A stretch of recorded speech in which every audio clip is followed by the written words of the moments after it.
எனது பெயர் திருமாறன் கலைப்பிரசாத். நான் கல்வி புரட்சி எனும் இணையதளத்தினூடாக உங்களை சந்திப்பதில் பெருமகிழ்ச்சி அடைகின்றேன். இந்த காணொலியூடாக நாங்கள் பார்க்க இருப்பது அம்பியர்மானி எனும் உபகரணம். இது மூடிய சுற்றொன்றில், அதாவது முழுமையாக மூடப்பட்ட சுற்றொன்றில் பாயும் மின்னோட்டத்தின் அளவை அளக்க பயன்படும் உபகரணமாகும். இது அம்பியர் என்னும் அலகினால் அளக்கப்படுகின்றது. அது ஆங்கில எழுத்து கேபிட்டல் ஏயினால் காட்டப்படும்.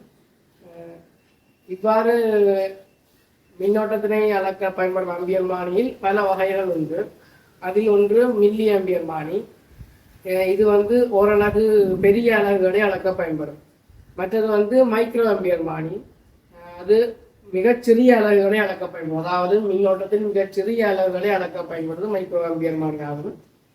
அதைவிட மேலியமாக கல்வனோமானி என உபகரணம் காணப்படுகின்றது. அது மின் சுற்றொன்றில் பாயும் மின்னோட்டத்தின் அளவை அளப்பதோடு பாயும் திசையையும் அளக்க பயன்படும். இவ்வாறு மின்னோட்டத்தினை அளக்க பயன்படும் உபகரணங்கள் பல வகை உண்டு. இது சுற்றொன்றில் தொடராக இணைக்கப்படும் உபகரணமாகும். இப்பொழுது விளங்கப்படுத்திய விடயங்களை செய்முறையினூடாக காண்போம். இது அம்பியர்மானியின் plus point, minus point. Plus point ஆனது சிவத்த நிறத்தினால் குறிக்கப்பட்டு காணப்படுகின்றது. மைனஸ் பாயிண்ட் ஆனது கருப்பு நிற மூடியினால் குறிக்கப்பட்டு காணப்படுகின்றது. இதில் மின்கலத்தின் நேர் முடிவிடம், அதாவது சிவப்பு நிறத்தின் வளத்தால் காட்டப்பட்டுள்ள நேர் முடிவிடத்துடன் அம்பியர்மானியின் சிவப்பு நிறத்தால் காட்டப்பட்டுள்ள நேர் முடிவிடத்துடன் இணைப்போம்.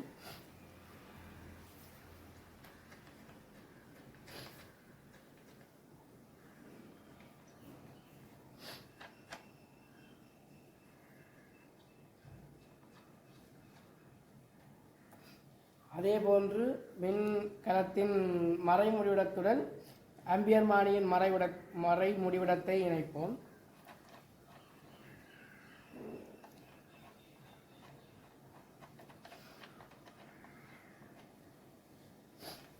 இப்பொழுது இந்த சுற்றினூடாக, அதாவது ஆளி இப்பொழுது 1 காணப்படுகின்றது.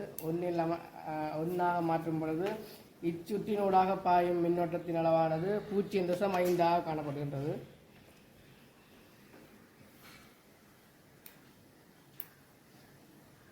இவ்வாறு இறுதியாக அமைந்துள்ள இது 0.5 காட்டியினூடாக காட்டப்படுவது.